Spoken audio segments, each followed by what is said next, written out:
ലില്ലിക്കുട്ടി അമ്മച്ചിയോട് യാത്ര പറഞ്ഞിറങ്ങുന്ന ശ്രുതി. ശ്രുതിയെ കാണാതെ വിഷമിച്ചു നിൽക്കുന്ന സവിതയും രവിയും. അവിടേക്ക് വരുന്ന ശ്രുതിയും അരുൺ തോമസും. ശ്രുതി വരാൻ താമസിച്ചതിൽ പരിഭവം പറയുന്ന രവി. ശ്രുതിയോട് ഇതേപ്പറ്റി ചോദിക്കുന്ന അരുൺ തോമസ്. ഇഷയെ കണ്ടെത്തിയ കാര്യം ഏഞ്ചലിനോട് പറയുന്ന സിറിൾ. സുദീപിന്റെ കൂടെ ബൈക്കിൽ കയറി പോയതിനെപ്പറ്റിയും ജയസുധയുടെ വീട്ടിൽ പോയതിനെപ്പറ്റിയും ശ്രുതിയോട് പറയുന്ന രവി. ഇതിനെതിരെ പ്രതികരിക്കുന്ന ശ്രുതി. ഒടുവിൽ ശ്രുതി ഇവിടെ നിന്ന് താമസം മാറ്റി വേറെ സ്ഥലത്ത് താമസിക്കണമെന്നും അതാണ് എല്ലാ പ്രശ്നങ്ങൾക്കും പരിഹാരമെന്നും ശ്രുതിയോട് പറയുന്ന രവി. ഇനി തുടർന്ന് കാണുക. എല്ലാം കൊണ്ടും അതല്ലേ ശ്രുതി സൗകര്യം. നമുക്ക് രാവിലെ തന്നെ അങ്ങോട്ട് മാറാം. ഞങ്ങൾ വിളിച്ച് എല്ലാം ഏർപ്പാടാക്കിയിട്ടുണ്ട്. അച്ഛനോടും അമ്മയോടും മോള് നാളെ പോകാൻ ഇറങ്ങുമ്പോ പറഞ്ഞാ മതി. അല്ലെങ്കിൽ പിന്നെ അച്ഛൻ ഇന്ന് ഉറങ്ങത്തില്ല. അല്ലാതെ തന്നെ അച്ഛനിപ്പോ 2 ദിവസമായിട്ട് ഉറക്കവും, ഒരു മിണ്ടാട്ടക്കുറവ്, അങ്ങനെ എന്തൊക്കെയോ. ആ, കല്യാണത്തിന് 2 ദിവസം മുമ്പ് സുധീങ്ക് പോന്നേക്കണം. ഇവിടെ തന്നെ നിൽക്കാം. സുധി ഇങ്ങനെ മുന്നിൽ നിൽക്കുന്നത് ഞങ്ങൾക്കൊരു സന്തോഷമല്ലേ, അല്ലേ സവി? രാവിലെ നമുക്കൊരു 8:30 ആകുമ്പോഴത്തേക്ക് അങ്ങ് ഇറങ്ങാം, രാഹുകാലത്തിന് മുമ്പ്. അതല്ലേ നല്ലത്?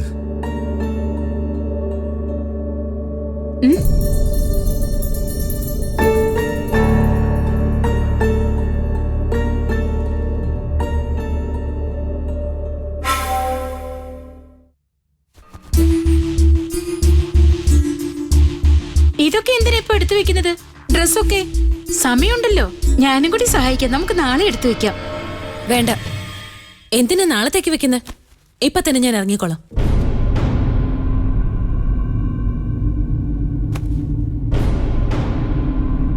ഇനി ഞാനിവിടെ നിൽക്കില്ല.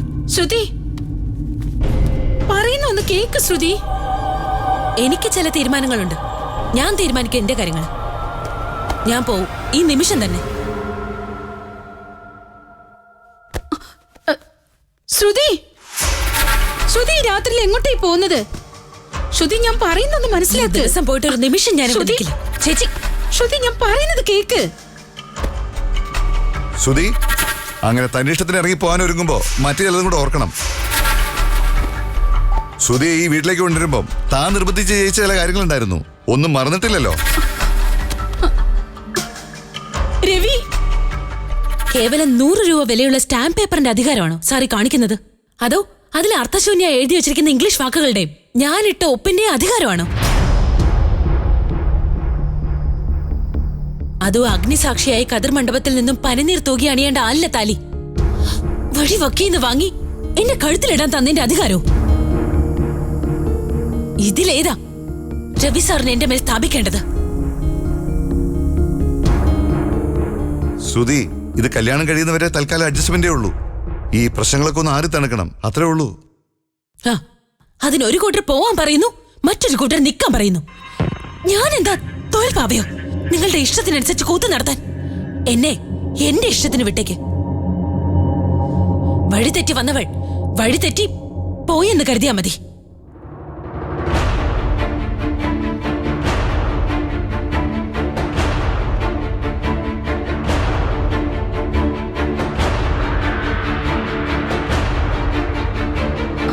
ശ്രുതി, ശ്രുതി, ഞാൻ നിന്റെ കാല് പിടിക്കാം. വല്ലാതെ മോഹിച്ചുപോയി ഞങ്ങള്. ഇത്രയും സഹിച്ചതും പുറത്തതും ഒക്കെ ഈ കുഞ്ഞിന് വേണ്ടിയാ.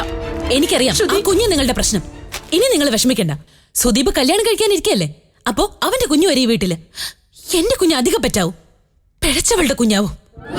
എന്തിനാ വെറുതെ എന്നെ എന്റെ വഴിക്ക് വിട്ടേക്ക്. പിന്നെ എന്തിനായിരുന്നു ഞങ്ങളെ കൊണ്ട് ഈ വേഷം കെട്ടിച്ചത്? താലിയും മാലയും മുദ്രപത്രവും എന്തിനായിരുന്നു ഇതൊക്കെ?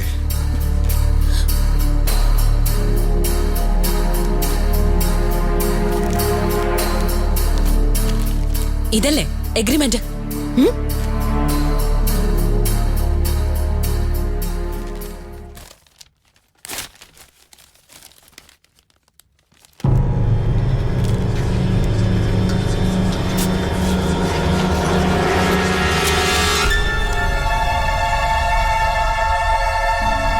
തീർന്നല്ലോ, എല്ലാം തീർന്നല്ലോ.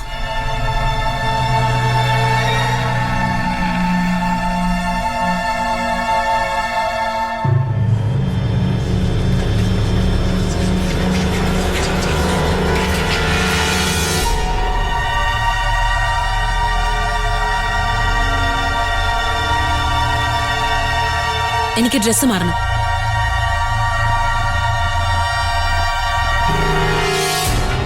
രവി പോ.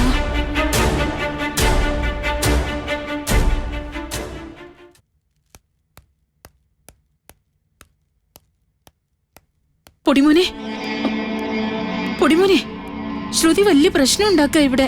എന്ത് പ്രശ്നം? രണ്ടുപേരും കൂടി ബൈക്കിൽ കയറിയതിന്റെ പ്രശ്നങ്ങളാ. അതിന് ഞങ്ങളൊരു സൊല്യൂഷൻ പറഞ്ഞു. ശ്രുതിയെ ഇവിടുന്ന് മാറ്റി വേറൊരു ഫ്ലാറ്റിൽ താമസിപ്പിക്കാന്ന്. അപ്പൊ തുടങ്ങിയ ബഹളവാ. പൊടിമോൻ അവളോടൊന്ന് സംസാരിക്കേ പ്ലീസ്. ഞാൻ എന്ത് പറയാനാ? നീ ഒന്ന് സംസാരിക്കടാ. സാറ് വന്നായിരുന്നോ? നന്നായി. അതെ, ഒന്ന് കണ്ടിട്ട് പോവാന്ന് കരുതിയതാ. ആരോരും ഇല്ലാത്ത ഞാൻ. അച്ഛനും അമ്മയും താഴെയുണ്ട്, അവര് കേക്കും. എന്നാ ശരി, താഴെയുള്ളവർ കേക്കണ്ട. പൊടിമോനെ, സാറിന്റെ ഭാവി ഭാര്യ അമ്മ എല്ലാരും കൂടെ എന്നെ ഇവിടുന്ന് ഇറക്കി വിട്ടപ്പോ സാറിന്റെ ഒരൊറ്റ വാക്കിന്റെ പുറത്താ ഞാൻ ഇവിടെ കഴിഞ്ഞത്. ഇന്നും അതേ ആവശ്യം തന്നെ പറഞ്ഞ പിന്നെ ഞാനെന്ത് ചെയ്യും? എന്റെ തീരുമാനമായത്. ആർക്കും ഒരു ബാധ്യതയാകാതെ ഞാൻ പോയിക്കോളാം. അന്വേഷിച്ചാരും വരാത്ത സ്ഥിതിക്ക് നിങ്ങൾക്ക് മറുപടി പറയേണ്ടി വരുമെന്ന് പേടിയും വേണ്ട. പിന്നെ സാറ് പറഞ്ഞാ ഞാനിവിടെ നിൽക്കാം. അല്ല, ഫ്ലാറ്റിലാണെങ്കിൽ ഫ്ലാറ്റില്, ഹോസ്റ്റലിലാണെങ്കിൽ അങ്ങനെ. പക്ഷേ സാറ് പറഞ്ഞ അത് ഞാൻ അനുസരിക്കാം. എനിക്കറിയില്ല ചേട്ടനും ചേച്ചിയിൽ ഇവിടെ വിളിച്ചേർത്തിയത്. അപ്പൊ നിർത്താനുള്ള അവകാശം അവർക്കുണ്ട്. അതുപോലെ ഇറക്കി വിടാനും. ഞാൻ അതിനുള്ള ആളൊന്നുമല്ല. എന്നെ അങ്ങ് വിട്ടേര് കേട്ടോ.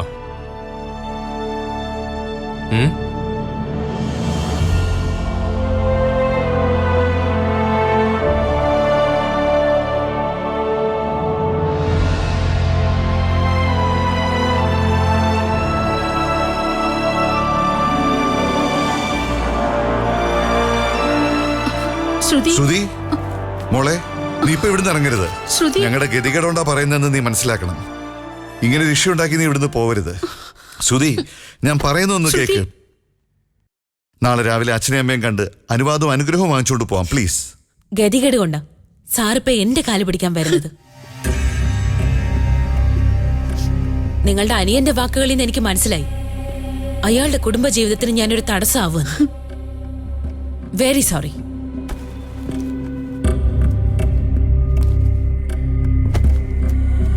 അമ്മേ, ഞാൻ പോവാ. അയ്യോ, പോവാന്നോ? ഞാൻ ഇറങ്ങാൻ നിക്ക. മോളെ, ഈ പാതിരാത്രിയിൽ എങ്ങോട്ടാ പോണേ?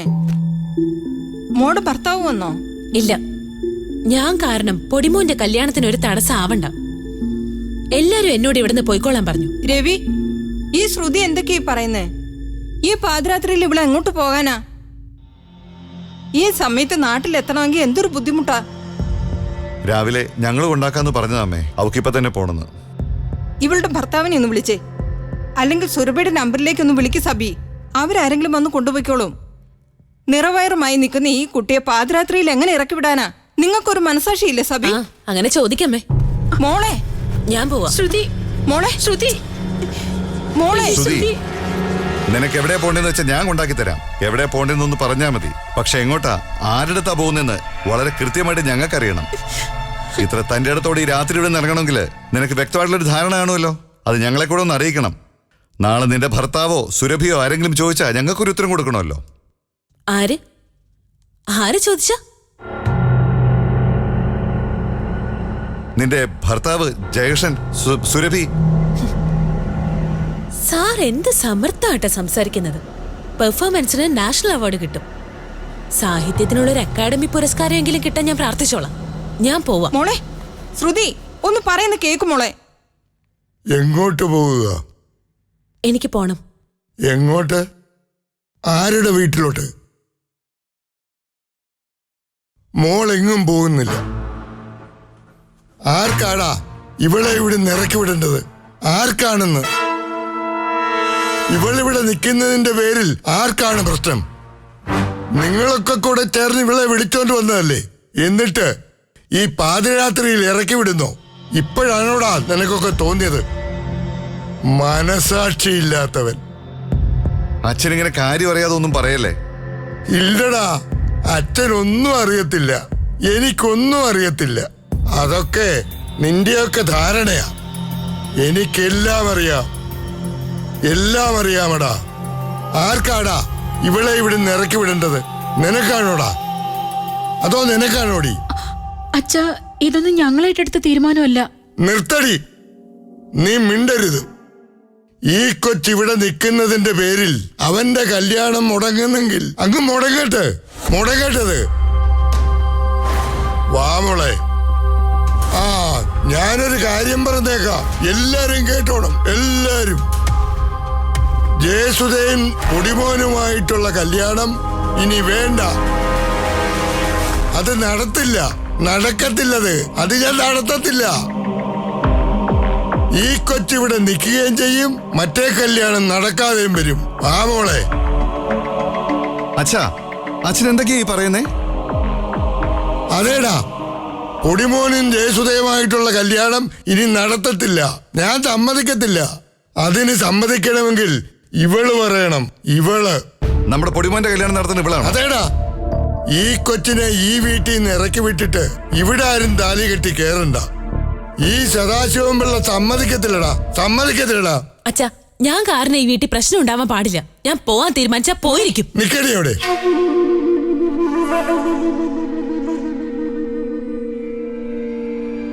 എവിടെ പോവാടി?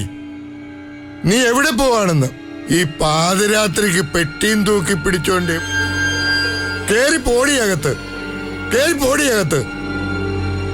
ഈ പാതിരാത്രിക്ക് പെട്ടിയും തൂക്കി പിടിച്ചോണ്ട് എവിടെ പോവാടി നീ? കേറി പോടിയകത്ത്. ഡാ, പെട്ടിയെടുത്ത് അകത്ത് കൊണ്ടുപോയിടാ. ഡാ, പെട്ടിയെടുത്ത് അകത്ത് കൊണ്ടുപോയിക്കാൻ.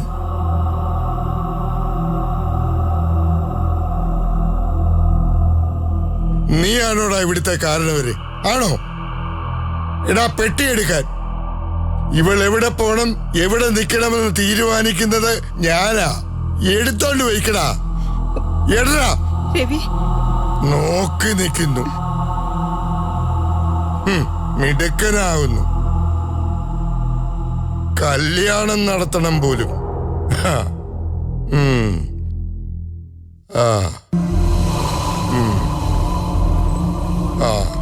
കൊന്നത്തടി പോലെ വളർന്നു. പാതിരാത്രിക്ക് ഇറക്കി വിടുക. നീ എന്താടി നോക്കി നിൽക്കുന്നേ? എടുത്തോണ്ട് വയ്ക്കടി കൊച്ചിന്റെ സാധനങ്ങളൊക്കെ. സാധനങ്ങൾ എടുത്തെടുത്തൊന്ന് മാറ്റി വെച്ചിട്ടുണ്ടെങ്കിൽ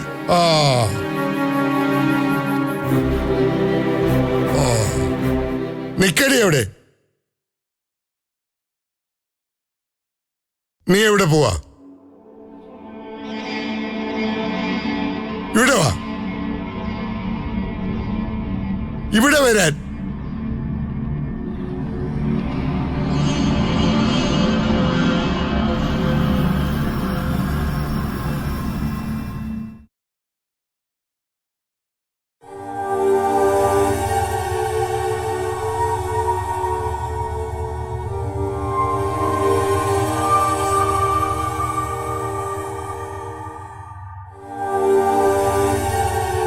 മോളെ,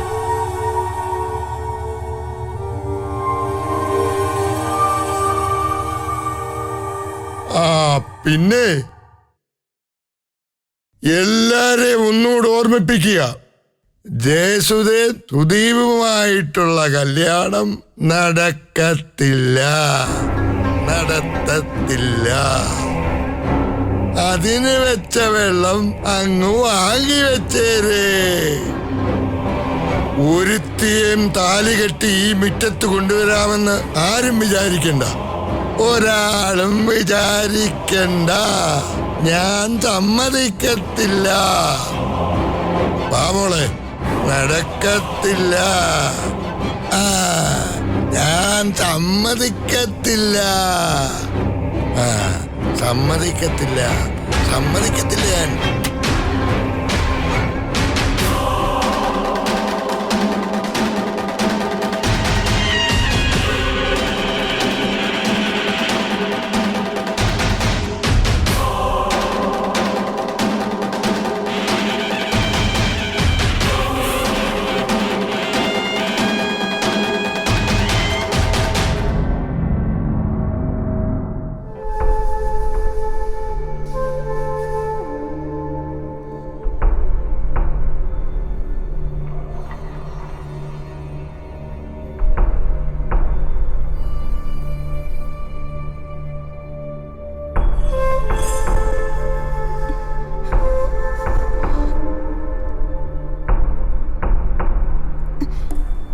പൊടിമോനെ,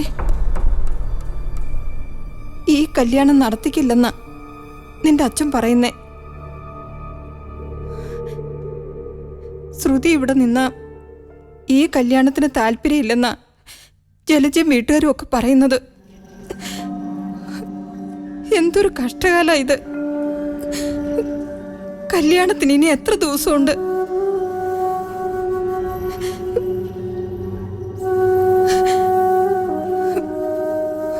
മോനെ, പൊടിമോനെ, ആ ശ്രുതിയുടെ ഭർത്താവിനെ വിളിച്ച് നീ കാര്യം പറ.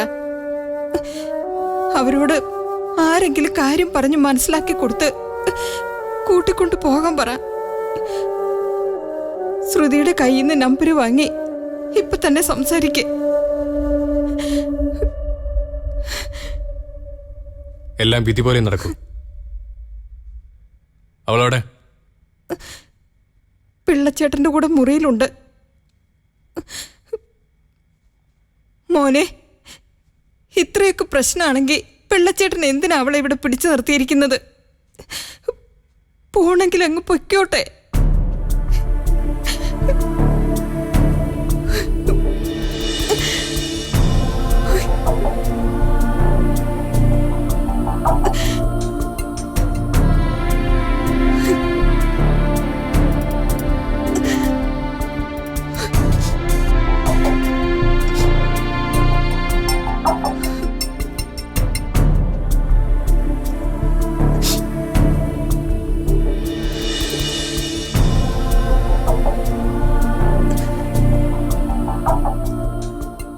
മോള് വിചാരിക്കുന്നത് പോലെ അച്ഛൻ വെറുതെ വഴക്കിടുന്നതല്ല. പൊടിമോനും ജയസുധയുമായിട്ടുള്ള കല്യാണം വേണ്ട എന്ന് പറയുന്നത് വെറുതെയല്ല. അങ്ങനെ വെറുതെ പറയുന്നല്ലെങ്കിൽ ഒരു കാരണം വേണ്ടേ? അത് രവി സാറിന് സബിതേശിക്കൊക്കെ മനസ്സിലാവണ്ടേ? ഇപ്പൊ അവരൊക്കെ എന്നെ കൂടെ സംശയിക്കുക. വെറുതെ ഒരു വഴക്കുണ്ടാവുണ്ടെന്ന് കരുതിയാ ഞാൻ പോവാൻ തുടങ്ങിയത്. എന്റെ ഭർത്താവിന് ഞാൻ മെസ്സേജ് കൊടുത്തിട്ടുണ്ട്. ഷിപ്പിലായതുകൊണ്ട് വിളിച്ചാൽ കിട്ടത്തില്ല. പിന്നെ ടാക്സി എടുത്ത് നാട്ടിലേക്ക് പോവാൻ തന്നെയാ ഞാൻ ഇറങ്ങിയത്. നാട്ടിലെവിടെയാ? അത് പിന്നെ ഏത് സ്ഥലത്താ? അത് അച്ഛാ,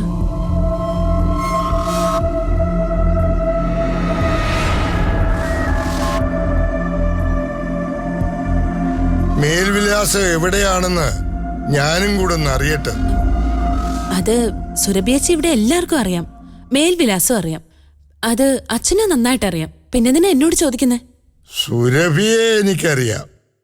സുരഭി 1 വർഷം ഈ വീട്ടിൽ നിന്നിട്ടുമുണ്ട്. സുരഭിയുടെ വീട്ടുകാരെയും അറിയാം. അവരുടെ മേൽവിലാസവും അറിയാം. സുരഭി ഇപ്പം വിദേശത്താണെന്നും അറിയാം. പക്ഷേ ആ തറവാട്ടിൽ മരുമകനായിട്ട് ഒരു ജയകൃഷ്ണൻ വന്ന് കയറിയിട്ടുണ്ടെന്നും അത് സുരഭിയുടെ അനിയത്തി ശ്രുതിയുടെ ഭർത്താവാണെന്നും ഞങ്ങൾക്കാർക്കും അറിയത്തില്ല. അങ്ങനെ ഒരു കല്യാണം നടന്നിട്ടുള്ള കാര്യം ഞങ്ങളെ ആരും അറിയിച്ചിട്ടുമില്ല. ആ ശ്രുതിയല്ല എന്റെ മുന്നേ നിൽക്കുന്ന ഈ ശ്രുതിയെന്ന് എനിക്കറിയാം.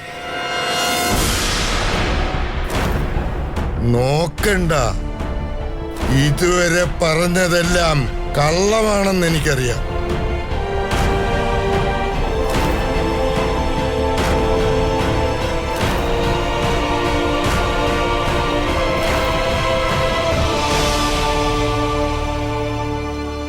ഇപ്പൊ ആലോചിക്കുന്നത് ഇനിയും എന്തെല്ലാം കള്ളം പറയണമെന്നായിരിക്കും. പറ, ഇനി എന്താ പറയേണ്ടത്? പറ, കേക്കട്ടെ.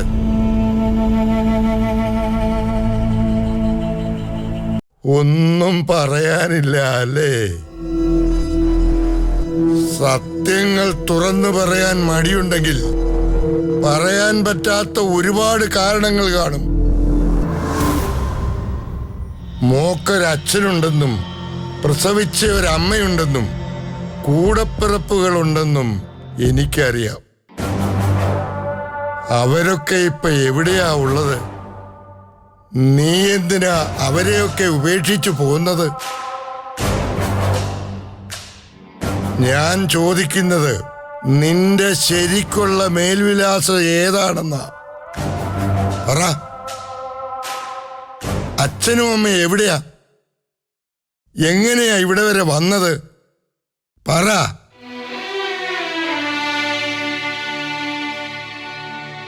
ഈ വീട്ടിലുള്ളവരോട് പറയാൻ പറ്റാത്ത ഒരുപാട് കാരണങ്ങൾ കാണും. വയറ്റിൽ കിടക്കുന്ന കുഞ്ഞിന്റെ തന്ത ആരാണെന്ന് പോലും അറിയിക്കാതെ ഈ വീട്ടിലുള്ളവരുടെ മുന്നിൽ ആൾമാറാട്ടം നടത്തുന്നത് എന്തിനാ? അത് ഞാനെങ്കിലും അറിയണം.